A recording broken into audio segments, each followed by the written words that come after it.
एक दफा एक अजीम अलशान सल्तनत थी। सल्तनत पर बादशाह अकबर की हुक्मरानी थी, जो अपनी दानिशमंदी और इंसाफ की वजह से मशहूर था। उसकी इकलौती बेटी शहजादी माया थी। शहजादी बहुत चंचल और शरारती थी।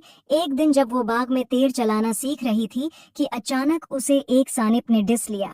शहजादी जमीन पर गिर गई। उसे तबीब के पास ले गए, मगर सानप बहुत जहरीला था और सल्तनत के किसी भी तबीब के पास इसका इलाज नहीं था। बादशाह बहुत परेशान था कि शहजादी जल्द सेहतियाब हो जाए और सल्तनत की खुशी वापस लौट आए। बादशाह ने दूर दराज से तबीबों को बुलाया, लेकिन किसी के पास भी जहर का तोड़ नहीं था। शहजादी अपने कमरे में लेटी थी। उसका चेहरा सफेद पड़ गया था और आंखें बंद थीं। बादशाह अपनी बेटी को बचाने के लिए हर मुमकिन कोशिश कर रहा था और उसने एक शाही ऐलान किया, जो कोई भी शहजादी को ठीक कर देगा उसे इनामात से नवाजा जाएगा। एक शाम एक दाना शख्स महल के दरवाजे पर आया, जो कि शहजादी की बीमारी का सुनकर आया था।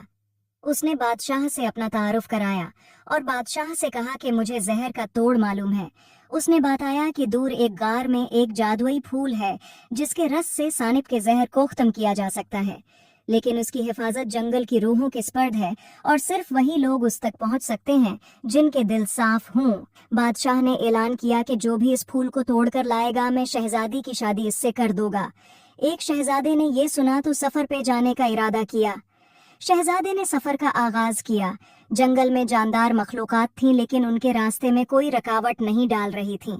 आखिरकार शहजादा इस गार में पहुंचा। उसने वहां एक चमकता हुआ चमकदार फूल था, जिसकी पंखड़ियों पर चांदनी की मानंद चमक थी। शहजादे ने फूल को नरमी से छुआ। जैसे ही उसने ऐसा किया, उसने एक परी को अपने सामने पाया, जो कि फूल की हिफाजत करती थी।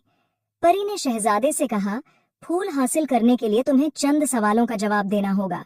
परी ने पूछा, वो क्या चीज है जो बगैर पर के उड़ती है, बगैर मन्ना के बोलती है और बगैर पाँव के चलती है? शहजादे ने कहा, हुआ। परी ने कहा, बहुत खूब, तुम फूल ले सकते हो। शहजादे ने परी का शुक्रिया अदा किया। शहजादे ने फूल को एहतियात से तोड़ा, ये यकीनी बनाते हुए कि इसका जादू बरकरार रहे।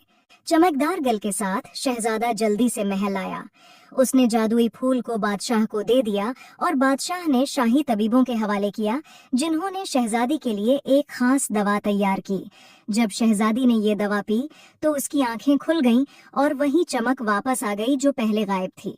अबू, उसने आहिस्ता से कहा। उसकी आवाज में शुक्रगुजारी और हैरत थी।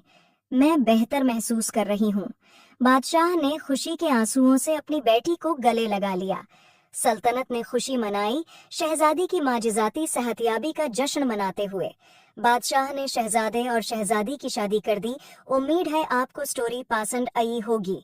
Please like and subscribe my YouTube channel.